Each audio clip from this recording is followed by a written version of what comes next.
Hello and welcome everyone to the third episode of Alumni Talks. Today I'm joined by Linus De Witt or Linus De Witt, depending on if Hello, you're Swedish or Linus. yes, Linus. English speaking. I know the struggle. It's also Elias. It's always the same.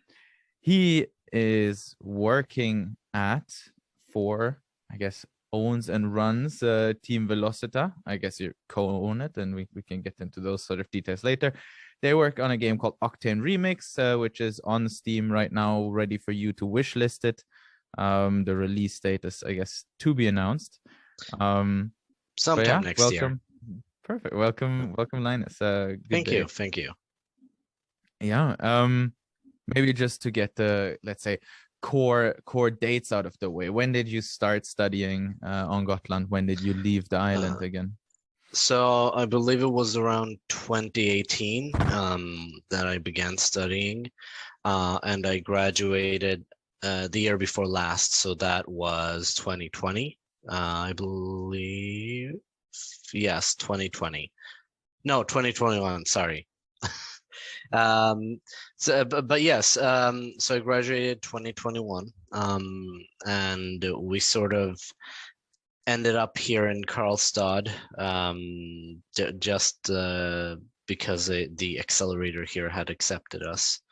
But yeah, in short, I started 2018, graduated 21, and it was, I'd say, some pretty great 3 years. Okay, nice. Thank you for buying me the time to put the microphone back on the table, because I tried to be a cool podcaster and move the mic and it just flew off the table. Cool. 2018. So I started 2017. I think we met each other kind of in your first year and my second year. We had some time chatting together during like mentorship period. Yes. But yeah, you mentioned that now you're in Karlstad and that there's an incubator going on and some sort of infrastructure around you starting a game studio of your own, I guess. And yep. Super happy to get into that a bit more down the line. But I think right now what I'd love to hear is what made you go to Gotland? I mean, you're Swedish, right? That's correct. So you could have gone to, for example, Skövde or something like other like Swedish speaking educations. What made you come to Gotland? So first and foremost, I'd say, because part of it is because Uppsala University, right, is very not just a very prestigious university by itself. My dad went there, but I'd say in 2018 I was at a very weird point in my life. I just broken up with my ex-girlfriend, and my job contract had ended, so I was very ready for a fresh start. And on a whim, I decided to apply to Gotland's game design program. Simply because I wasn't sure I'd get in, but I thought, what the hell? Worst case, I get rejected, right? And I applied for CSN, and surprisingly, I thought I would get rejected from that too, based on my earlier history. I tried being an engineer, cannot recommend it. But no, CSN accepted me, and there we go. I jumped on a boat, and there I was, and the rest is history, as they say. Yeah, pretty much. Yeah. I think the main thing that sort of attracted me was the game design aspect of it all. Of course, Gotland is a town of history, and I love history, so that's just a bonus. But I think just generally, the sort of I went on campus camp that year, and I really liked it. I liked, the entire sort of vibe they had going on, and Rindy I fell in love with from day one. So it was, it was very much like this really nice place that I felt had a tight-knit community, and I wanted to be part of that community. And just for context, because I didn't know about campus camp ever until I think like 2 years in or something. And I was like, excuse me, what? Because I think as a Swedish person, you get to like go here fully paid for like a whole like 2 days and one night in a hotel or something, and then you get to run around campus and everything. And as an international student, like you get to click through 3 pictures and that's about it. And then you're like, oh wait, I'm not going to Uppsala, I'm going to Visby, god damn it. So it was a very different experience than if you are a Swedish student and you get to be wined and dined and convinced to come to Gotland and to Visby. But yeah, cool. I just wanted to throw that out there in case there's some internationals out here that have no idea what campus camp is. Cool. And then what would you say, is there some sort of moment after you came here where you really like, because I assume you said you're interested in game design, but and I assume here this comes from you liking to play video games, right? But then I see this a lot, and I think, right, it makes a lot of sense. It's like saying, oh, I like watching movies, so let me study cinematography, or let me study like film editing. It's different to consume the media than to create the media, right? It's a totally different game. So I'm wondering, was there a moment after you arrived, or at what point where you're like, oh no, this is actually, I do enjoy the making of the game, maybe even more than playing the game, right? Or like, this is something I really enjoy and I really like to work with? I think it's the answer is a bit of a combination of different aspects. First and foremost, I mean, I think I knew I wanted to be a game designer since high school, maybe. So it wasn't so much that it clicked for me when I was at university. It clicked for me once I had already when the second I was there, pretty much, even before. But I think also it was sort of this, like the moment I decided I wanted to do, start my own company after university, was I can actually track that down. See, ever since I was a child, I wanted to, run companies and stuff. That's always been like my thing. And I remember this one time when I really realized, like, I don't just want to work with game design, but I also want to work with project management, which was my minor. Was in the second year, and I believe you and Pella work with Lena, correct? Yeah. So it was during her course of product development that I was really like, yes, this is what I like. This is what I want to do. I want to develop products. I want to make games and, design the business model behind them.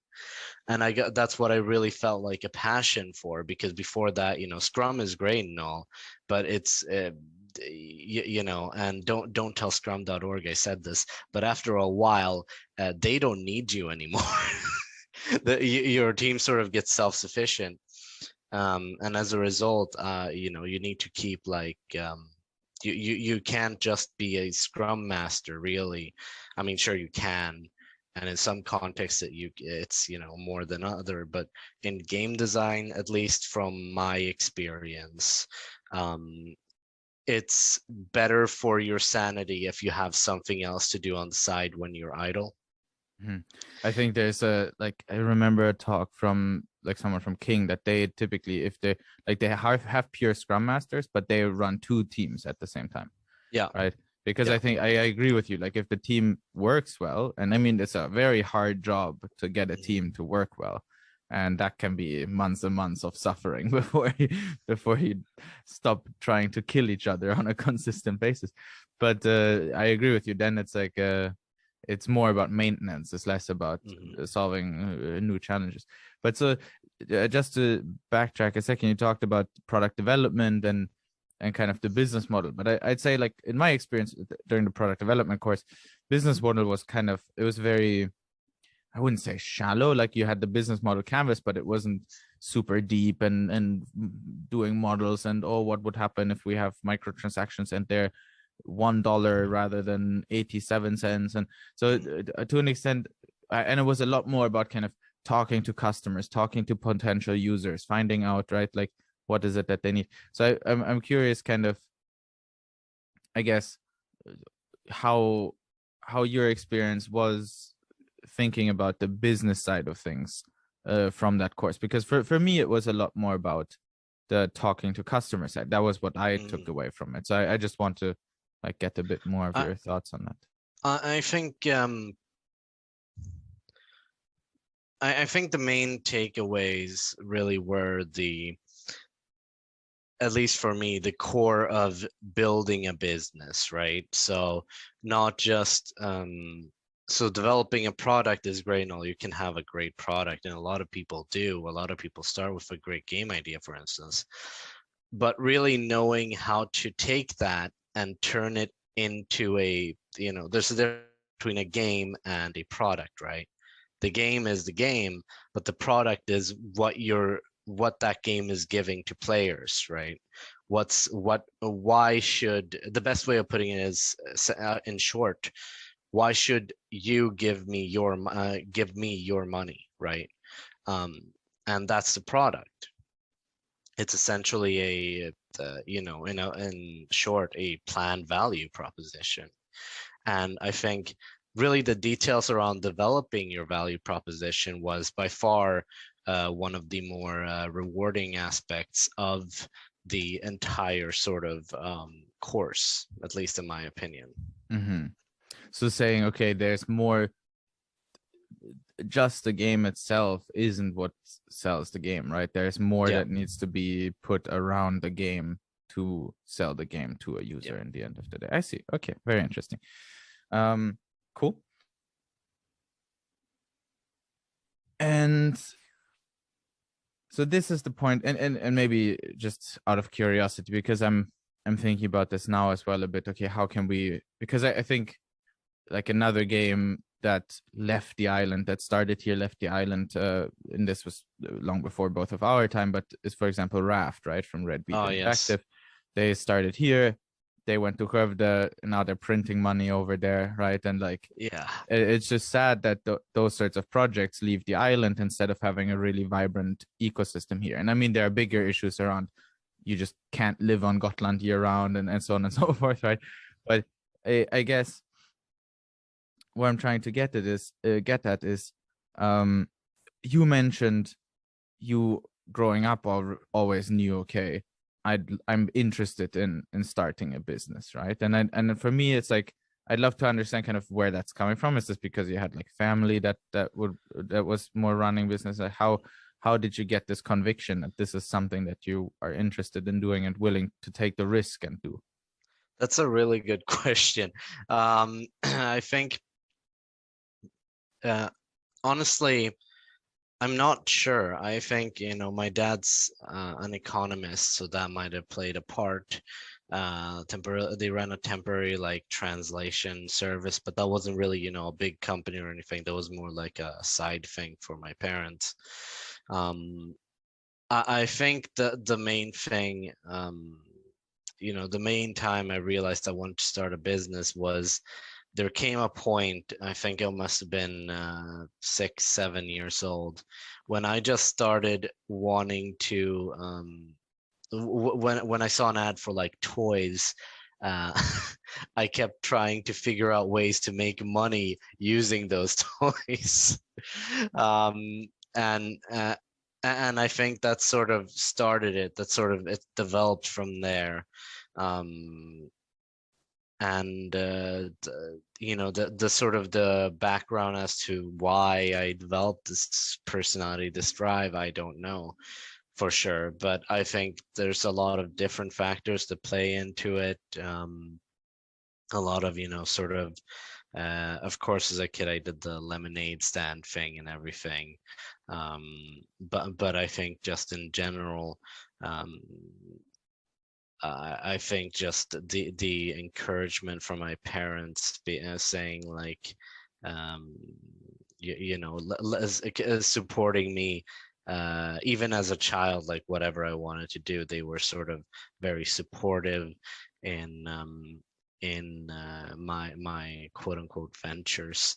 And so add on to the fact that my favorite childhood show was Dragon's Den. So in total, it's a bit of everything, but I think it's just generally my sort of personality has always been very, I want money. How shallow of you. No, but I think like kind of a thing you're talking about, I think, and this is something where I have similar personal experience, I feel like, is that there's this research around how humans in general just drastically overvalue risk and undervalue potential, right? So if the risk is, okay, you could lose a year of your time, so to say, that you could have spent like studying towards a master, and the potential is, okay, you can build a sustaining business that can feed you and others doing work that you actually enjoy for the foreseeable future. People are like, but I could lose a year of my time, and they're just not gonna do it. And I feel like, to an extent, I don't know. I was also a sheltered harbor, like a child with great support, thanks mom and dad. And so I think maybe there is a bit of just subconscious safety and security, that makes it easier to jump over that hurdle and take those sorts of risks.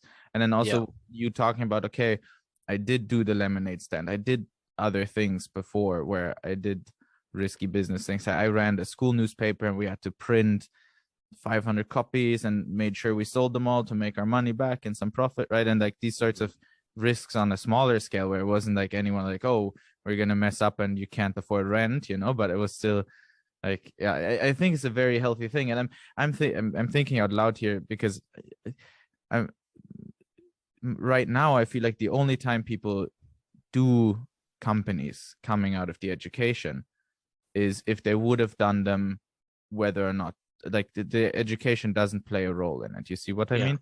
And so I'd love to hear a bit more from, and this is also why I dug down a bit in the product development course, and I'd love to hear a bit more if you have other points during the education where you were like, okay, this helped me become more confident towards we can actually pull off running a game studio. Were there any points during the education that helped you? Yeah, I think it or can was identify... it just all your privileged upbringing, so to say? No, I think it can identify a couple of points. Definitely, the first one was during the product development course, and I don't know if that's still how they do it, but they had us do this, like, where we got like a case file, like for, I believe we got sustainability, and we had to design a game around it. And you would pitch it to like a jury at the end. And our team sort of had, we were like the darkest of horses in that class, and yet we became the jury's choice. And that was sort of the first point where I was like, oh wait, maybe I can do something right. But then the second one was during Vertical Slice, when PC Gamer Sweden, I believe it was, pointed people's attention to our game, which was still being made as a Vertical Slice back then, in their Discord server. They didn't make an article or anything. Octane remix, or sorry, okay. Octane remix, and it wasn't in like an article in their newspaper or anything. It was just on Discord. But we were like, oh damn, these these newspaper people, or old newspaper, but these game magazine people are, they're paying attention to us, or they're actually answering to us. And then, can I jump in here just quickly? Yeah, how did they find out about your game? Was it like you just shared it in their Discord and then they looked at it and wrote about it in the Discord, or were they at GGC? Like, how did this come to be? So I sent them an email because at the time we were already sort of in the vibe of we wanted to try and make a company out of it, but we didn't really know how or why, or well, we knew why, but we didn't know how, or didn't have really full confidence. So we wanted to sort of dip our toes in and contact some news outlets. And so I emailed the PC Gamer like editor, and he responded and said, "Oh yeah, we unfortunately don't have space for your game right now in the next issues because generic decline." But but they said that we would still love to just bring attention to your game in our Discord server so that people can actually get some exposure. So he was a really nice guy, and yeah. So that's sort of how they found it, and I think that's very important as an indie developer, remembering to contact news outlets, or well, gaming news outlets and such. Was that the only one that wrote back, or were there other ones where you had positive experiences, or was it just ghosting all around except for PC Gamer? I don't exactly remember. I think we got 2 or 3 responses, but they were the only ones that were like willing to actually, do something. And I don't blame any of the newspapers, because I'm gonna be frank, Octane Remix, when it was a vertical slice stage, was not a great or impressive game. It had like 0 game feel. Much better now, I guarantee. But back then, no. But yeah, that was sort of how we got their attention. And then like I'd say the third and final sort of point where we really went like, yes, this is what we have to do, was when this one day, and it was like a stroke of fate, right? Because I got an ad for The Great Journey, which is a game hub here in Karlstad. And they said, you can do an incubator and you can take CSN for it, and it's called Fast Track, right? And we applied to that. And then they also had a pitch event where you could win up to 100,000, I believe, as an investment into making the company. And that was sort of the time. And I remember the night before, I was so nervous, right? Because we had one person pull out at the last minute. So I was like, oh, maybe we shouldn't do this. And then one of your team members pulled out. Yeah, yeah. And then, but then another one, who's now our art director, Oscar, he came by my apartment unannounced. And he sort of persuaded me. And yeah, the next day I jumped in, and we got 25,000. And that was when we all said, or all those of us that were left said, this is what we need to do. And those 25K kind of covered your Aktiekapital for the company? No, they covered, we covered our own Aktiekapital. We elected to cover our own and use that 25,000 instead for, like business expenses and business trips, stuff like that. But yeah, we've been putting that money to real good use, actually. Just in general, I think, when it comes to when it comes to these types of things, it's very much, one needs to have the attitude of, the worst case is that you just don't win any money, right? It's not like, if they're not gonna throw you into a pit of despair if you mess up badly enough, right? They will give you feedback, you'll get valuable feedback, and you'll come out of it with more knowledge, right? So even though the way you mentioned this earlier, that people think of it as a risk of, maybe I'll lose a year of my life, but I think the better way of thinking of it is, you're still advancing yourself, you're still learning by taking that risk.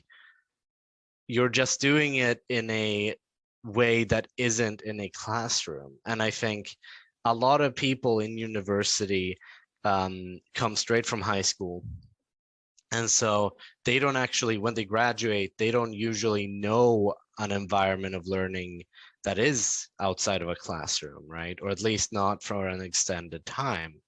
And I think that that's sort of, and that is definitely something you need to get used to. But when you think about it in a sense of what university does, if you're not in it for the academics, of course, it doesn't it doesn't necessarily prepare you for everything, right? It's never going to prepare you for everything, and you'll come out of university not knowing what you're doing most of the time. What university does is that it prepares you to learn how to learn. That's the biggest, at least for me, that was the biggest thing university gave me, was it taught me how to learn from my work and improve that way. And I think, everyone's always learning. Even the people that are so far down their careers that they're like CEOs of EA are still learning. And you do that in your career, and companies know that, and investors know that, and they'll help you, especially in Sweden. I'm also very much like, I looked around for master's degrees that I could find interesting of sorts and so on, and then I at some point just came to the conclusion that there isn't anything that I'm really passionate about at the moment, and I'd rather start my own company. And I said, okay, this is a bit of a master's degree in life, because like, why should I go take like a master of business administration if I can just for 2 years administer a business? That like seemed a lot more reasonable to me. And I completely agree with you. It's like you're kind of forced to learn a lot. It's much more difficult because it's more cruel, I would say, than like at university. Like I think the main thing is that safety net that you have in university sort of rips away from you.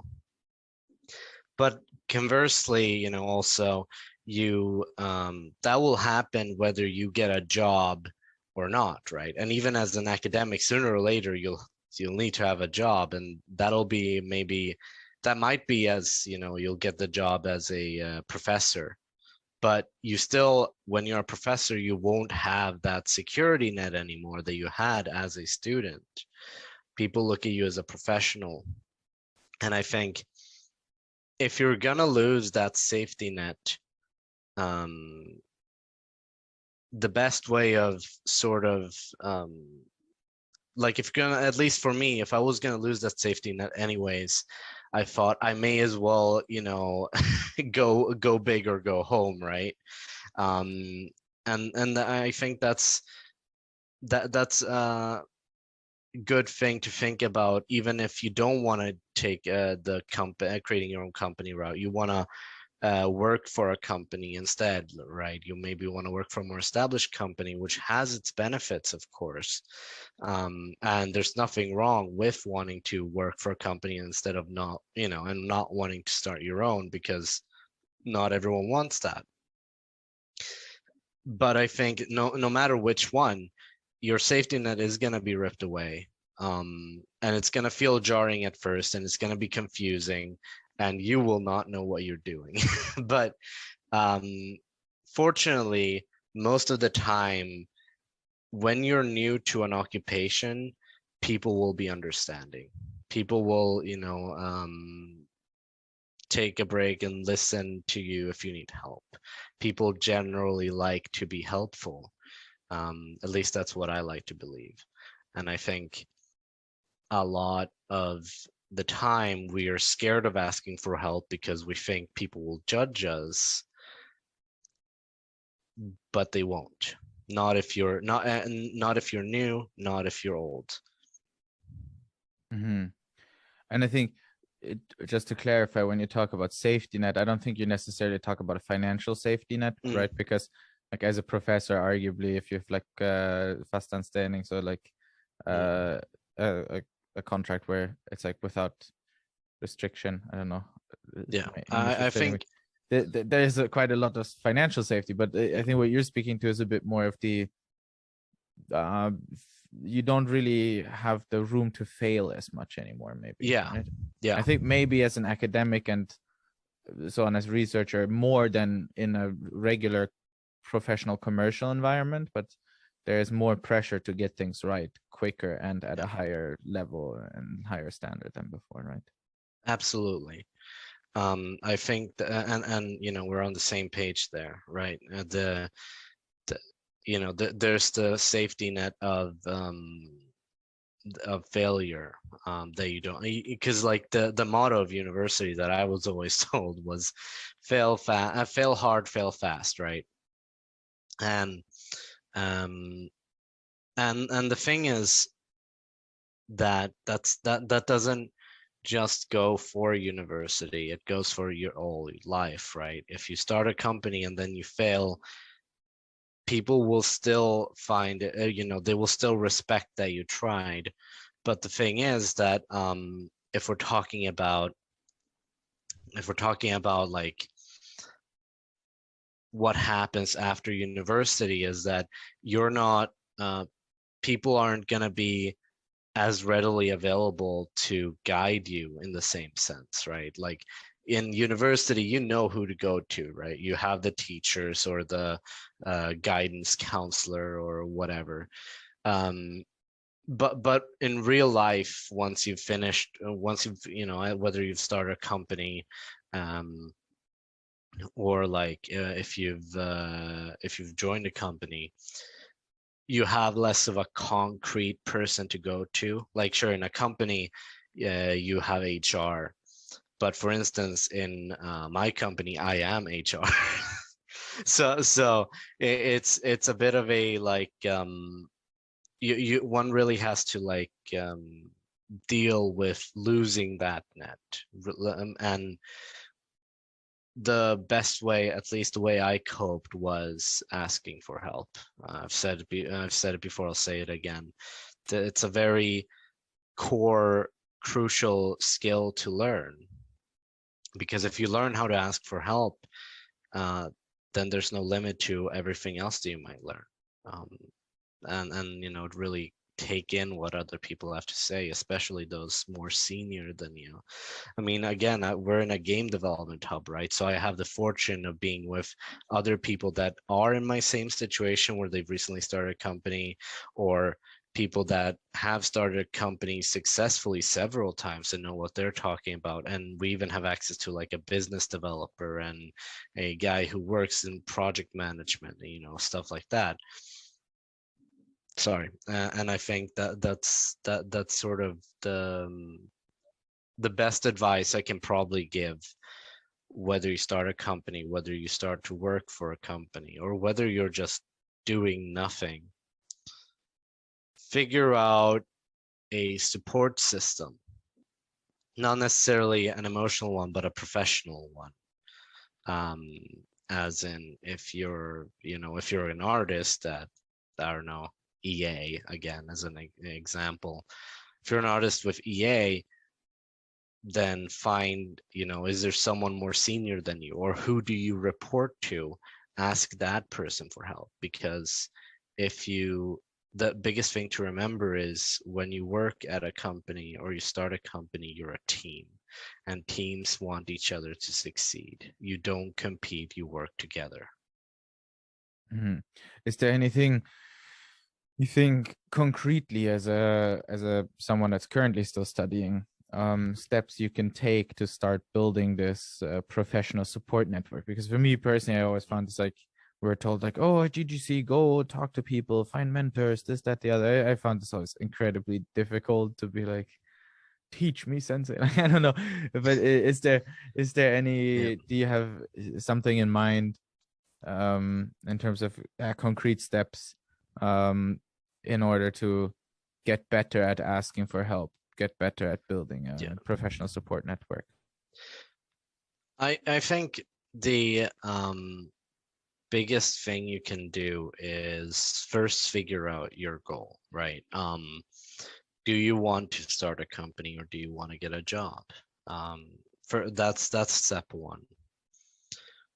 then if we're talking about jobs again, like you said, it's the stereotypical, network, right? You have to network, but there's also the step you can take if you're feeling a bit less social, of just putting your work out there, right?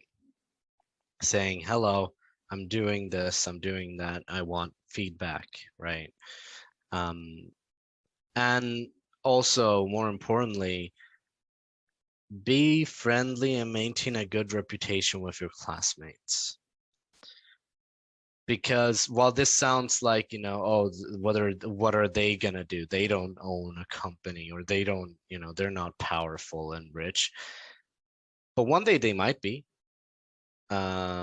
And or perhaps they might get a job as a programmer. If you're an artist, they might get a job as a programmer and hear from their boss that, our team needs an artist very desperately, and then they'll think of you, and then you'll get that job offer pretty quickly if you keep yourself in good standing and burn as few bridges as possible.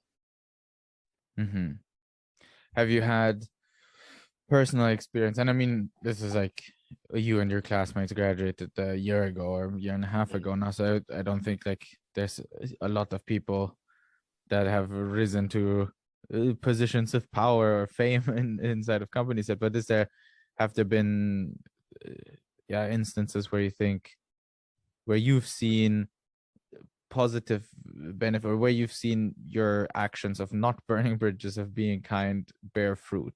Is there something you can think of? Absolutely. There's a bit of everything.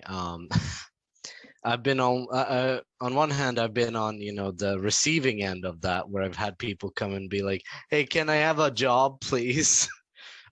Which I wish I could get that for you, but we only have so much money. Simultaneously, I think I can, I can't think exactly of the examples off the top of my head, but I believe there's been, a few instances of this in our year. And for me, my reputation, I had to build it up, because I'm gonna be real with you. And I think nobody left at the university now actually knows this about me. But first year of university, I was the worst, the absolute worst. I wasn't hurting anyone as far as I know, or anything like that, but I was just a very arrogant person. I had the ego the size of Russia. But the thing is, I sort of realized that myself. I worked on that. I tried to sort of curtail my ego and think more or less arrogantly. And as a result, I think like that was really what started off my ability to join, a team that would eventually become Team Velocita. Because, fun fact, I applied to, like, I think 5 other teams during that vertical slice pitch thing, and none of them wanted me because of my reputation at the time.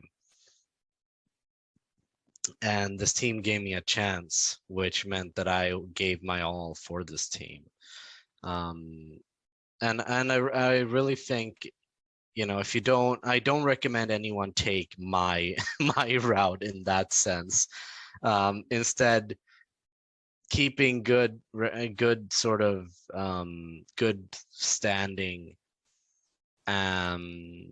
will help you, not just like with getting jobs, but with getting, making good good vertical slice project and good arcade projects and getting good teams, because that's what an employer is going to look at as well. They're going to look at your portfolio, right? And I think it's a bit I'm getting a bit scattered here, but I think in essence, I've been on both sides of the, both like trying to see if any like professional, if I have any like personal connections that might turn professional, at least like before Team Velociate started, of course. And then I've had the same sort of reverse with people trying to ask me for a job and me wanting to give them one, but not having the money for it. And slavery is illegal in Sweden. But there's no So minimum wage in Sweden. People can that, work for a crown an that hour, technically. that's true. That's true. But it's hard to convince them to. That's very true as well. Yeah. Yeah. No, but sorry, go ahead. Oh no, I was finished. I was finished. No, I was just gonna say, I mean, it's a very kind of powerful thing. And I think, I mean, I remember meeting you in first year, and I don't know, I wouldn't say you were definitely not the most like humble and listening type of person, you know. You were very like self-assured and knew kind of what you wanted and what was going on. And I think, I mean, I didn't know you well enough to be able to say like, oh, you were a certified douchebag. I have no idea, right?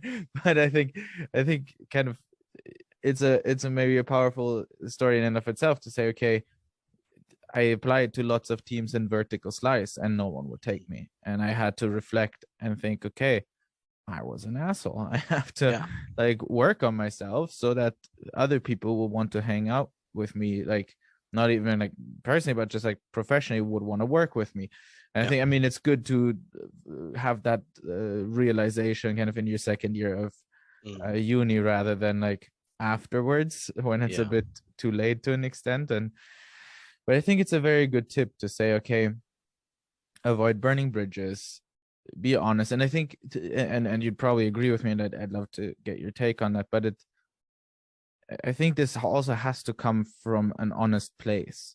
Yeah. You can't, because people aren't fooled easily. People have intuitions, right? And like, so if you're just playing nice for the sake of playing nice, like people will realize. So you need to honestly and actually try to not be a douchebag.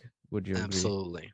And I think like the best thing you can do to show that you're earnest, show that you're trying, other than, you know, just trying, but more concretely being consistent in it, right? Like it's fine if, you know, if you've developed the personality, you know, a less than optimal trait, it's completely fine that you occasionally might relapse. But if you try to stay as consistent as you can, if when you're about to say, you know, oh, I'm I'm the greatest, think for a second, is this actually something that I should say? How will people react to this, right? And I think being considerate is really the core here, right? People like being taken into consideration. And you know, nobody, I know, well, I mean, I hope nobody wants to be the bad guy, right? Nobody wants to be the arrogant douchebag. And I think if you are able to reflect and think, am I humble? Am I arrogant? Is there an in-between that maybe I could reach? If you don't think you're arrogant enough to have to be, you know, super curtailed, is there a place I can get to realistically that is at least humble enough or nice or good enough for me to not be unbearable to everyone around me? And it's and this is a life lesson I think everyone should take into account. It's fine if you fail occasionally, as long as you keep trying. This sounds super generic, but it's really just the truth. And this goes for everything, right? For instance, when I talk to investors, they understand my position, right? They're all pretty much all of them have been good people. And you know, they've understood that, you know, I'm a first timer. I'm not, you know, some seasoned, you know, game designer or serial entrepreneur. Yeah. And they know my position and they give good feedback and they want to help. And I think Sweden is really good with its approach to capitalism because we are not in America, capitalism is a lot about competition, right? I can't win unless you fail. But in Sweden, it's a lot more about cooperation. We work together to achieve our individual goals. I don't Rising have, tide lifts all boats. yeah, Both sides. exactly. You don't have to fail for me to succeed. And quite the opposite, in fact. And I think that's an attitude that's, when you really look at it, is pervasive in the Swedish game industry. I mean, like there's a lot of like investors that I would now almost consider like friends, right? And sure, they might not have invested into our game. I have this fun little anecdote from someone from, I believe he was from Team 17, who absolutely talked crap about our game, about our game concept. You know, he didn't like it at all. And then we went and had a beer and became really good friends. So it's also it's very important to think about it as it's not just business, and these business people are people. They're, you know, and that's similar approach to take to everyone. Everyone's, even if you think they're two-dimensional people, or they're scary, or they're not, you know, they're not great, or they're not fun to be around, you don't have to be their friends. You don't have to, you know, get close to them, but you don't have to be scared of them either. They are, most people, this might be an unpopular opinion, but I believe most people in their core are good people. And that's the biggest lesson I think people should learn is everyone is motivated by a will of, you know, achieving their basic needs, you know, the pyramid of needs or whatever it's called. And a lot of people don't want to achieve them by putting others down. Mm-hmm.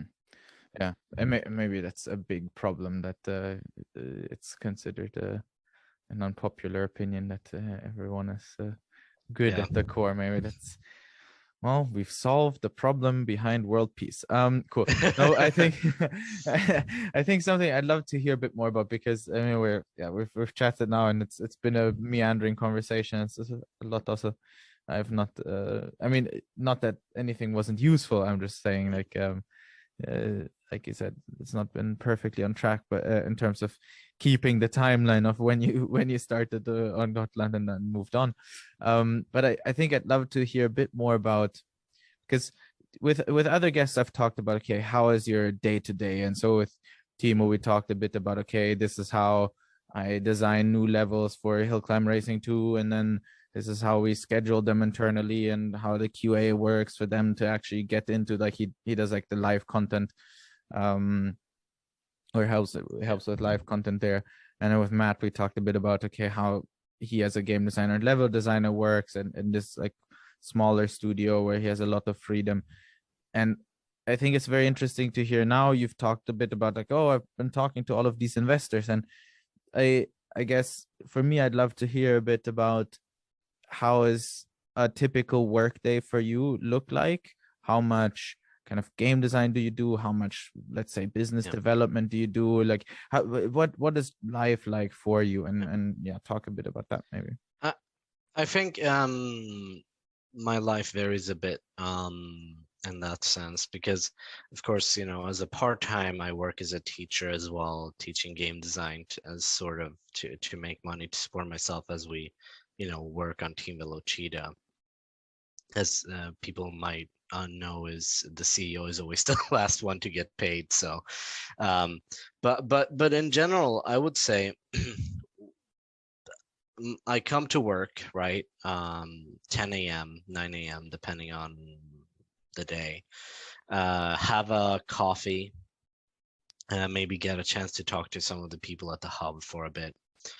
And then I go to my workstation, turn on my computer, check my work email, you know, if there's some important thing, like if there's a design meeting or a board meeting, I'll attend to that. Otherwise, I'll prepare for the next board or design meeting or stockholders meeting now.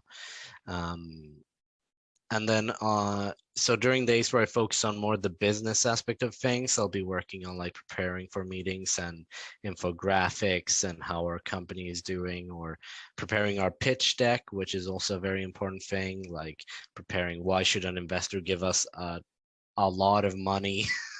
Why should people want to buy our game, stuff like that. But then other days I will generally be working on things like sometimes sound design, though not as much these days. I'll work a little bit on visual effects. I'll work a little bit on, this and that. I'm sort of a jack of all trades, master of none in that sense, except game design, of course. Would it be kind of awkward to be teaching it otherwise? But but game design, I also work a lot with game design and game feel, and I think that's sort of the main thing I work on when I do game development, the game development side of things. What does that, sorry to just jump in here, like, Yeah, because so you, first of all, like, you do stuff in engine also, so I assume like you guys are using Unity, or yeah, that's correct. so then you jump in there, do like with the particle effects, I assume, right, like play around there, like you mentioned, do a bit of sound design. But I'm curious, and before I'd love to hear a bit more about the kind of business side of things and keeping your pitch deck up to date, and how do you even go about finding people to talk to about game investments and so on. But sorry, my other question before we dive into that rabbit hole would be just about, okay, how does a game design, what does being a game designer actually like? So do you write, are you having like a culture of, oh, we do everything with 1-page docs? Do you write huge documentation? Do you just sketch things on paper, take pictures, share them? Do you have a shared whiteboard in the office everyone can see? Like, how does your, what's the actual gameplay of being a game designer? What do you do, kind of? So I think the main thing is, we have a game design document that acts as our design Bible, right? So that's whenever we want a feature, we decide, is this feature coherent with our game design document? If not, do we actually want this feature? If so, what do we need to change in the game design document? Should we do that? If not, then we just ignore the feature, right? And that's like just a Google Docs that you have shared, or okay? Yeah, pretty much. How many hundreds of pages is it so far? Oh boy, I think it's like maybe 20 pages now. So it's not too much, but it's more than my thesis, at least. You still actually look into it and update it and refer, so it's not turned into some sort of old dusty book in the shelves. No, it's a living document, for sure. And then the way we communicate is through Discord. We chose that over Slack just because that's what we used originally, and it's whatever.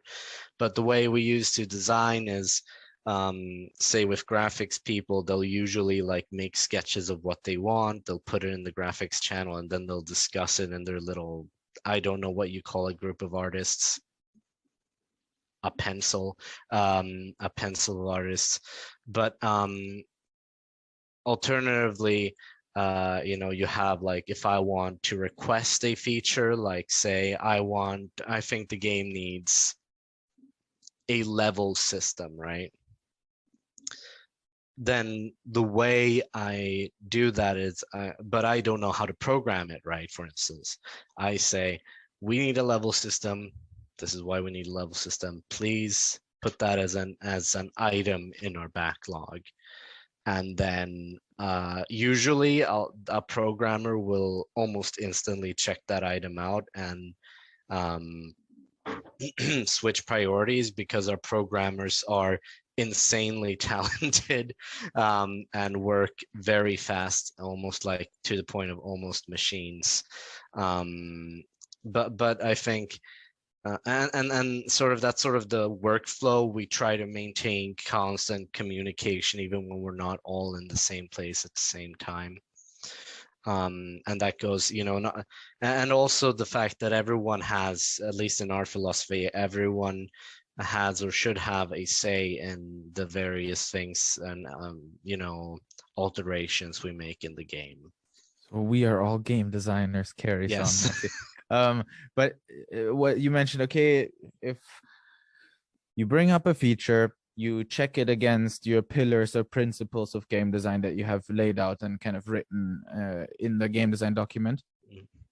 Then if it fits with that, you might sketch it out a bit more in words and in actual sketches, maybe add it to the game design document, and then push it to the backlog, and possibly ask for it to be prioritized over other things. What is the sort of like stack? Like, do you use like Trello? Are you using just the GitHub issues, or yeah, why aren't you building everything in the backlog? And then do you have a bit more of a philosophy around those things? I think the main thing is we choose what we're going to focus on each sprint. And because we work with Scrum, right? And what the Scrum guide tells you is to follow its rules, rigidly. But in practice, every studio, and I mean every studio, is going to implement it differently. Every person that uses Scrum uses it in a different way. But the thing is, the way we do it is we pick a thing that we need to focus on, like an aspect of the game that we feel like is lacking, or an iteration that we might need to make, and then we work on that together as a team, and then we spend 2 weeks working on it. Do we need another 2 weeks? Then we can make a second part of that sprint. If not, like we make another sprint but with a similar goal. If not, then we move on to something else. And that's sort of how we decide. And we decided, we have a meeting to have a dialogue on what we're going to work on. And so you try to focus on one singular feature, so per sprint. One feature, or like one specific set of features that have an overarching or have a common, like, general, functionality.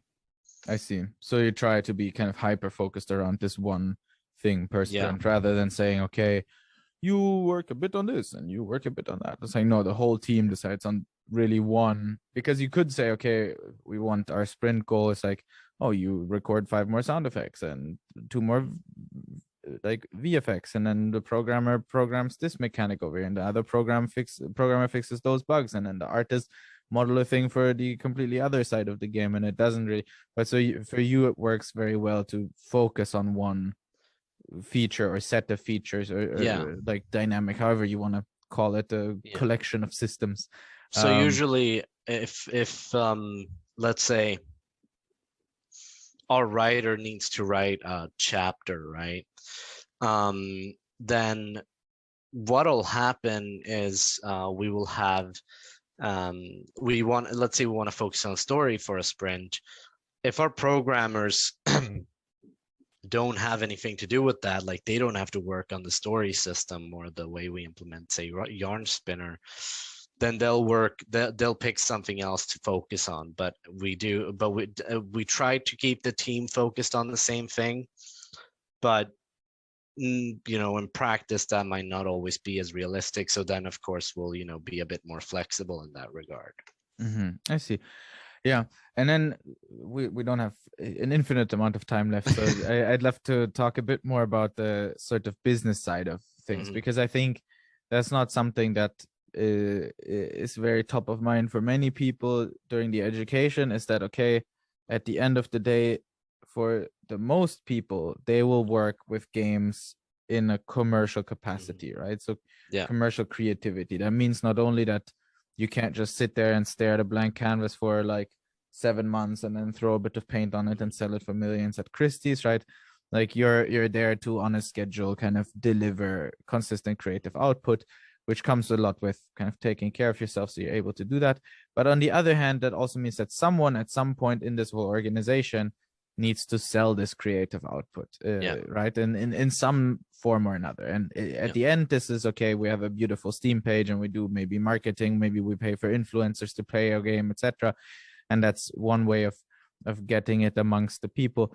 But what you talked about now is like, okay, and this is for games especially more so than with a lot of other types of startups or early businesses, is you need a quite significant upfront investment of time, which means money because you need to pay for rent and food, before you even have the chance to start reaching out to players and to start selling your product.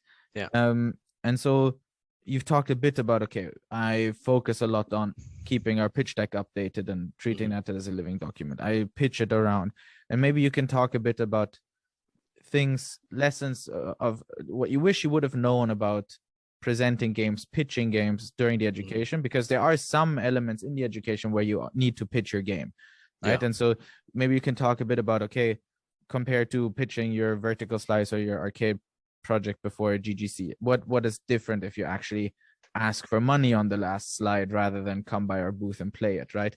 And how is that reality? And you can go into how do you actually find people to pitch to? How do you know, like, how does any of that work? Is it, just talk about that, because I think this is a very under illuminated aspect. And I think so. The main thing is the pitch deck you use to pitch for vertical slice is more of a way to pitch to team members, right? You mean the one before the course starts, or the one? The one before the course starts. I was talking about the one that you pitch to jury, maybe at the end of the course. But so that one, the best way of putting it is like this. Once you've done that as part of the course, I need you to pretty much forget about it. Throw that out the window if you want to make the actual game. Unless you have an amazing pitch deck, and I mean amazing, throw it out the window and essentially rework the entire thing, reconsider it. Make sure that you have a budget. Make sure that you have data of games that are similar in scope, that are similar in aesthetics, that are similar in gameplay. So, you can't, if you're making a shooter game, you can't compare yourself to Call of Duty, right? Because those are vastly different games. So you can't say, oh yeah, Call of Duty sells a million billion copies a year, so we're gonna sell a million billion copies a year.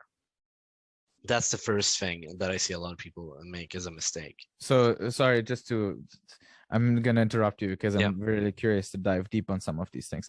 So when you say, okay, for you guys, right, you have this like very unique art style, and you have this like sort of racing but roguelike game, right? So there's maybe not a ton of games out there, but maybe you can just, if you're willing to share, I understand if not, but maybe you can very concretely say, okay, these are the games that I use in our pitch deck as a kind of thing, a point of reference, and this is how I found them, this is how I found the data about them. Like, oh, it's just about SteamDB, or is it, right? Like, maybe you can talk a bit about that very specifically. For sure. And I'm just gonna quickly pull up the pitch deck here because I do not remember it off the top of my. Okay, so the games that we sort of use as references are Art of Rally, Retrowave, Horizon Chase, Hotshot Racing, right? These are pretty middle ground games considering our ask. I don't know if I'm allowed to say it, but we have a relatively high, well, as a general rule for investors, if you have a good concept, a good concrete game, a good demo, $400,000 is like pocket change to a lot of investors, right? That's that, and that's all I'm gonna say about it. But and I can, just before you move on, that might sound like a lot of money, 4 million crowns, right? But we can break that down very quickly. If you want to have 10,000 crowns every month appear on your bank account, that will cost your company 20,000 crowns. So if you're if you're 4 people, or let's just say 5 people to make the math a bit easier, if you want to pay 5 people the equivalent of what CSN used to pay you, and I mean, sure, it's not a loan, it's actually positive money, it will cost you a minimum of 100,000 crowns a month, and that's just for salaries, right? Then you haven't paid for a single office space, you haven't paid for a single new computer, you haven't paid for a single license, you haven't paid for your Google email, none of that, right? You haven't paid for your website. So that's 100,000 crowns a month minimum, which means if you want to live like a poor student while making your game, you need a 1.2 million a year minimum to make your game, which are you going to be really great and done with a game to the point where it makes more money than it costs you to make after a year? Probably not. So you can see how quite quickly, let's say, okay, we actually want to get good people. We might pay them a bit more than 10,000 a month. Maybe you want 15,000, 20,000 on your bank account. Maybe you think it's realistic to work for 2 years before you start becoming profitable. And then all of a sudden you're very quickly at 4 million crowns without there being any sort of so it I agree, it is effectively pocket change, as crazy as that sounds. And I think like the main thing to do here is do market research, right? And so what I did, as you mentioned, there's not a lot of games that fully follow what we're trying to do. You know, the closest is Descenders, right? That tries that, but even from them, we're a bit different. But I think, like, in essence, what you want to do is take a look at games that have a similar aesthetic or scope or gameplay. And to us, that means retro wave, and that means hotshot racing. Games that, while not the same, have a similar basic game loop, even if they don't have the exact same game loop, right? And so as a result, we have this sort of as a result that, you know, you have to look onto Steam. The way I do it is I go to Steam, I see, okay, what do I know a game that is like our game, and can I look at games that are like that game? If not, maybe I'll just search for car game on Steam, right? Then I go on Steam Spy or Steam DB or, you know, any other website such as that. I like to use multiple sources to present those so that they have an idea of the average figure, and then look at how much that sells, and then take that as an example for your ask. So you will write, sorry to just like I said, I'm gonna interrupt. So you'll write in your pitch deck, game A, according to Steam Spy, this many sales, Steam DB, this many sales, that's their price, minus 30% fee from Steam, blah, blah, this is the revenue that they got out of the sales over the last year. That's kind of what you write on the slide. Okay. Are there any other numbers than just like price and sales that investors care about? Or absolutely, rating or something like that? The biggest one they care about, and this isn't related to the games themselves, it's related to the X factor. The X factor is how many times their investment an investor gets back. So the ROI, as it's also called. So 1x means that they are getting back they're essentially recouping the amount of money they got. 2x means that they are getting back twice the amount of money they put in. Generally, for an investor to feel like it's worth it, you have to give them at least 2.5x. So 2.5 times. So for an investment of $400,000, that's $1 million back, right? And this goes both for publishers and investors. Now, investors are more long-term, whereas publishers are more interested in just your product.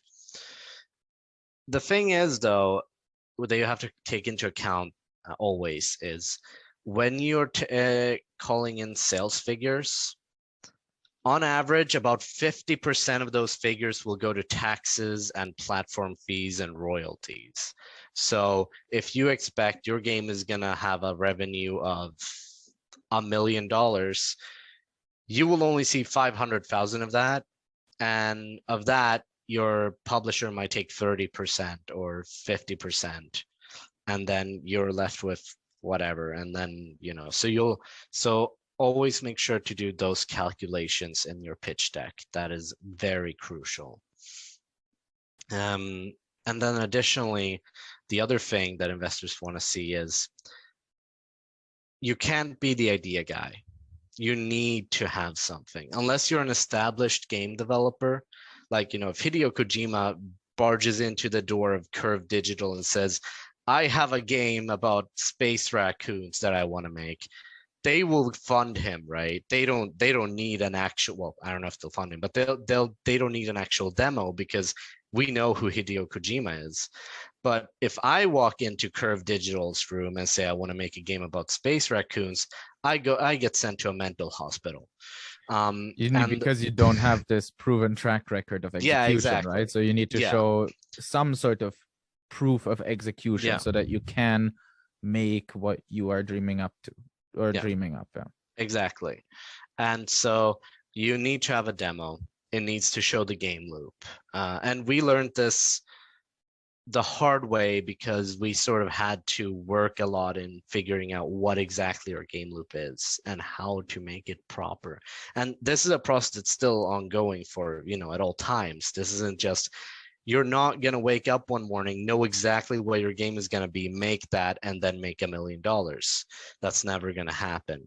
It's always an iterative and ongoing process. And there's nothing wrong in realizing that a feature might not work that well for your game, or thinking, or coming up with an idea that might be bad. There's nothing wrong with that. You've tried it, you've prototyped it, it didn't work, you keep going. That's it. Mm-hmm. So, okay, just to get back on track, and because I also have to wrap up soon, but so most important, as sad as it is, the thing that investors care about most is the X factor. So how much can you multiply their money? If you ask for 4 million crowns, can you give them 10 million back at least? And so the minimum they want is 2.5x, right?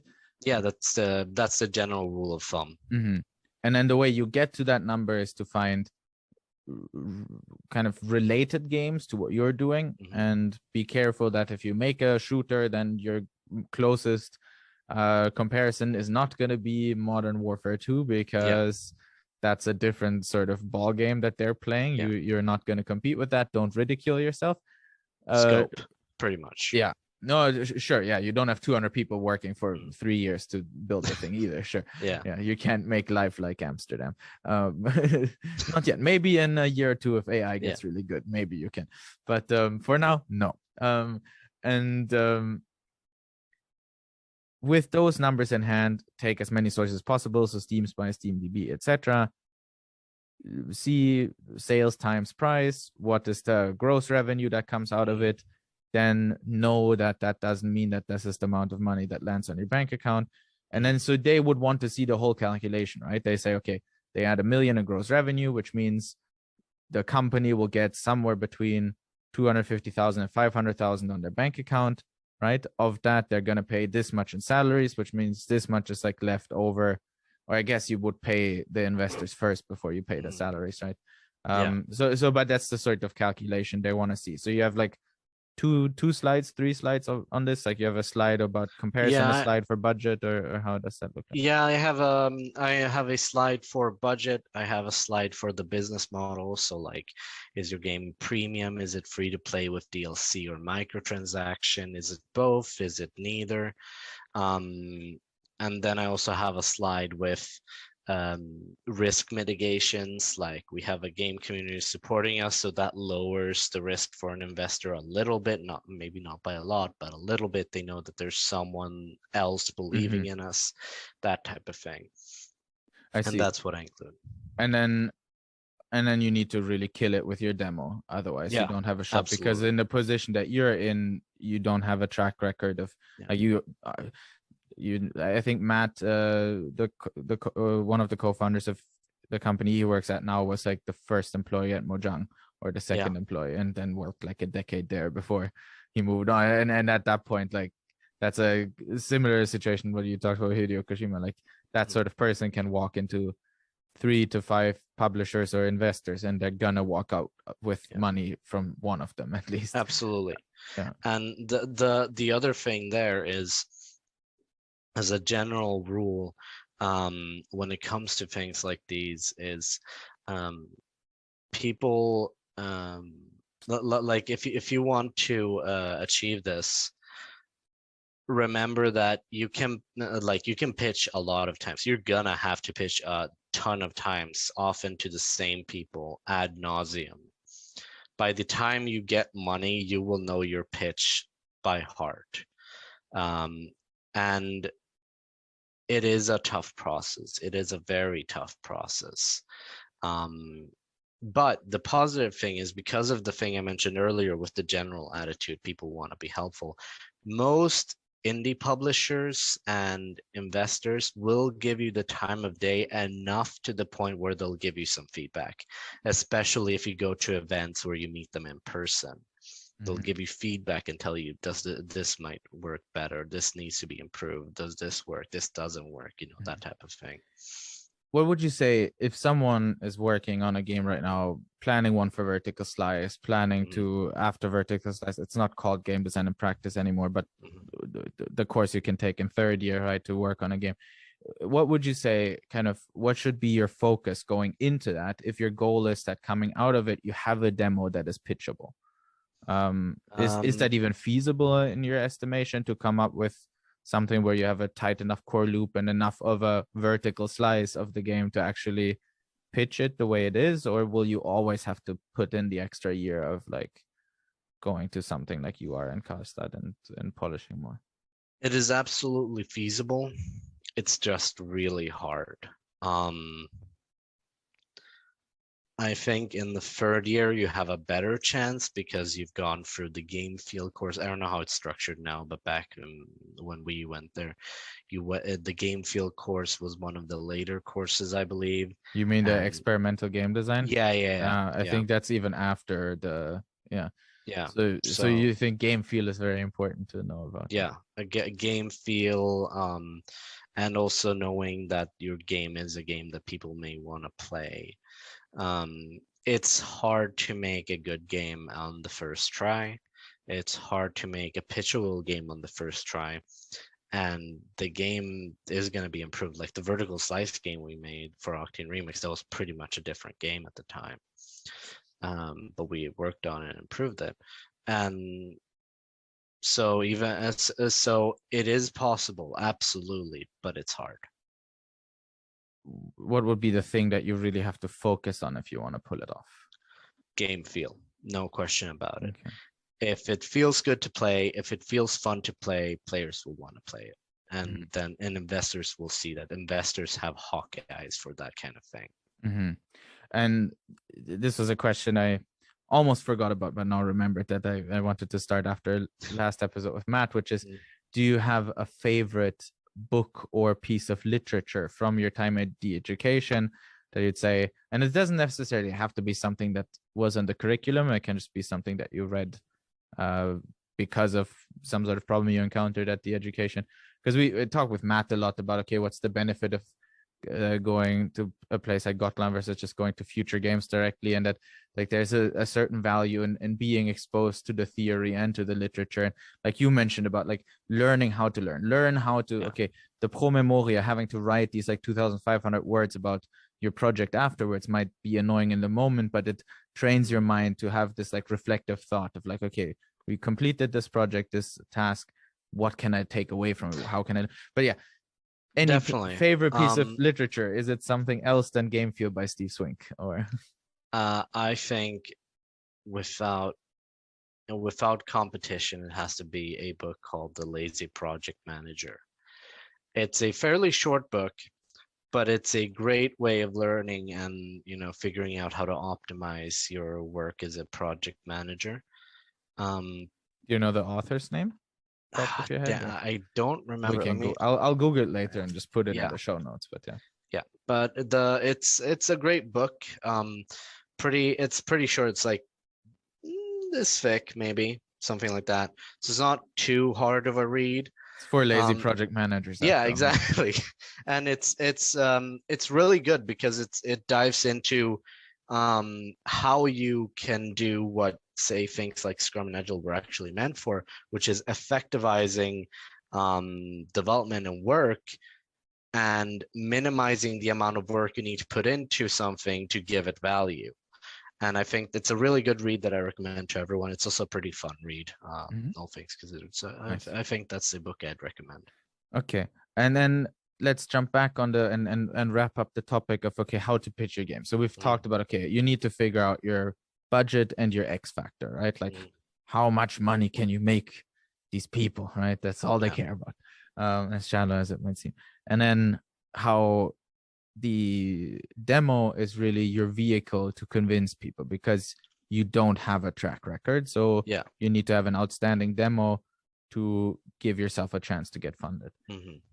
Now, the last part, in my mind, and please, if there's anything else that we haven't discussed about this whole process, feel free to talk about that as well. But the last part in my mind is, okay, who do I talk to about this? How do I get on their radar, right? So how do I find publishers? How do I find investors? How do I contact them? How do I get past their email spam filter, so Yeah. to say, and actually book a meeting? Because I think, like, you might have the best demo in the world and the best pitcher in the world, but if you can't book the pitch meeting, then you're screwed. So how do you go about that? And is there anything else than those three elements that I talked about now? There's a ton of game hubs in Sweden. The Great Journey and the Sweden Game Arena are the two big ones. That the Great Journey is what's helping us right now here in Karlstad. They are great for getting contacts, because the people there, they have a network, right? So they know, who's who in the Swedish game industry. That's how I met people from, a bunch of different publishing studios, Coffee Stain, Curve, etc., even Humble. So that's number one, right? Contact a game hub and ask, how can I partake? What do I need to do to take part of what you guys offer, right? And they'll generally be helpful, especially the Great Journey. I'm biased, but I can definitely recommend them. As for otherwise, the way I usually sort of contact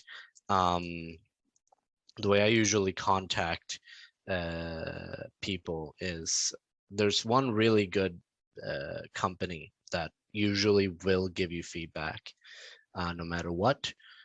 Amplifier Game Invest. They're an acquisition company, and I'm not affiliated with them, but I love those guys. They're all pretty great, and they will, if you ask them for feedback, they'll get back to you most of the time, assuming you're not, sending them actual, bad stuff. Just don't send them hentai games, and you're usually fine. And then the third way is going to events like the Sweden Game Conference, Gamescom, GDC. Any game event really will generally give you the chance to just encounter people, right? For instance, I met Peter Cargill, the CEO of King, at GDC by stumbling on him and almost killing him. No, but almost accidentally tackling him, because we were both getting coffee, and I stumbled, and thank the Lord I actually caught him.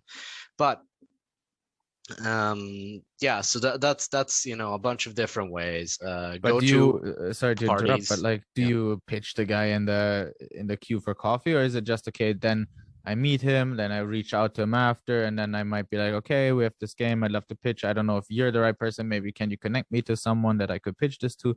Same with Amplifier. I mean, they give you feedback, but do you then also ask for an intro to someone else to pitch this to, possibly? Or usually with Amplifier, they help you because they want you to pitch to them sooner or later, right? But as for if we're talking in regards to publishers that you're meeting at an event, I'd say the best way is striking up a conversation. Just if you're in the queue, be like, I love my morning coffee, don't you agree? Or whatever.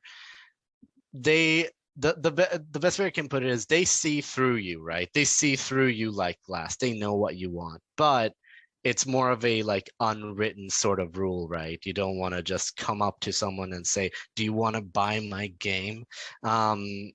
So that's the best way to do it is strike up a very light conversation. Say, hello, my name is Linus. You're from the Humble, right? And they're like, yeah, I'm from Humble. And say, you wouldn't happen to have time for a meeting at some point, or just so we can take just discuss, maybe if you want to try our game and give us your thoughts, we would love your feedback. asking for feedback is the best way. It's essentially saying, I want to pitch to you, but you're saying it in a way that I'm willing to listen to what you have to say. And I'm also not just, I'm not desperate after the money. Like, Yeah. right? Like, it's like, okay, if it comes to a point where you invest in us, great, but otherwise I'm happy to just get feedback and keep moving Absolutely. on. That's exactly it.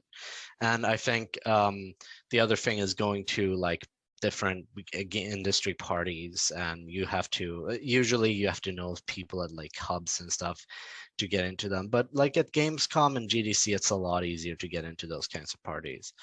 And then same thing there. It's just be nice, drink a couple beers, have a good time, and then reach out afterwards and see who of the 5 or 10 people you remembered the name of will actually text back and take a meeting. Also, a good general rule is publishers invest in a product, but investors invest in people. They need because they're in it for the long run, right? So unless you're talking to make money off your second and third game as well. Not only off your so first unless you're talking to like a venture capital company, though they're usually in more like relatively short-term investments. But what like acquisition companies and investment companies want is they want your company to grow. They want, and the way they do that is, first thing to know, obviously you need to have like a product that could sell, right? But the thing is, it's also very important that they know you are the kind of person that listens to feedback, that they know they can work with, that they trust can help the company grow.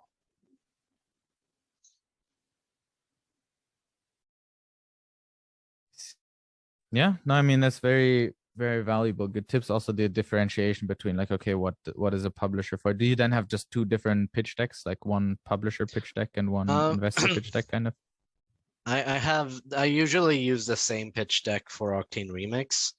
I do have a company pitch deck that's a little bit less detailed, but that's usually because they don't want to, or like most of the people I meet are publishers and not investors, and the investors I talk to are more interested in the product and our team, which I have a section of in the pitch deck for the game, than they are in like the tiny details, because those you'll discuss when you get to like the second stage, sort of.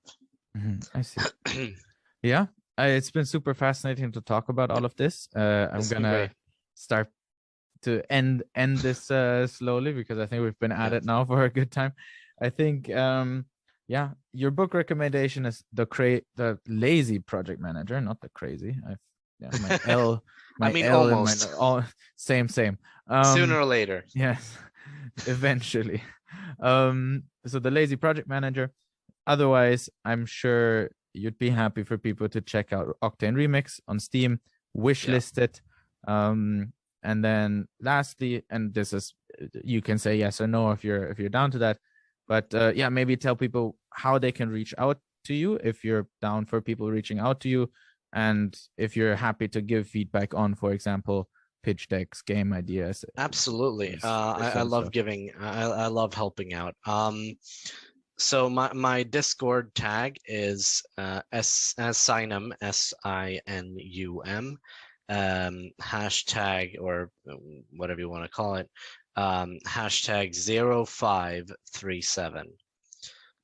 That's my Discord tag, and you can contact me there. I answer pretty fast.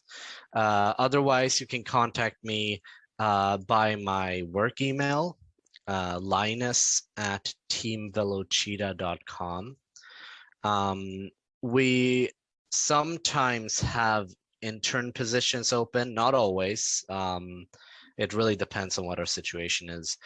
But if you want to look into if that's a thing that you're interested in, contact us as well.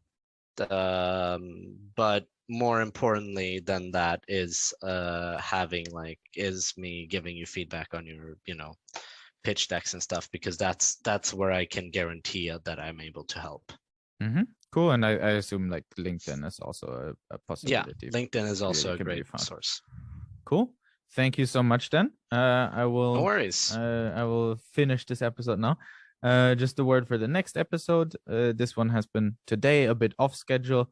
The next one will be on a Wednesday again, most likely, and also probably entirely in person, because we're going to talk to two people that work on Gotland for Eat, Create, Sleep. And so I'm going to reach out to everyone that's signed up to listen live to the podcast and see if we can invite some of you into the studio for that. Great times. All right. But yeah, thank you so much. Thank you. It's been great talking thanks for again. listening in. Yeah, it's been good. Have a good day, everyone. See you, man. Have a good one.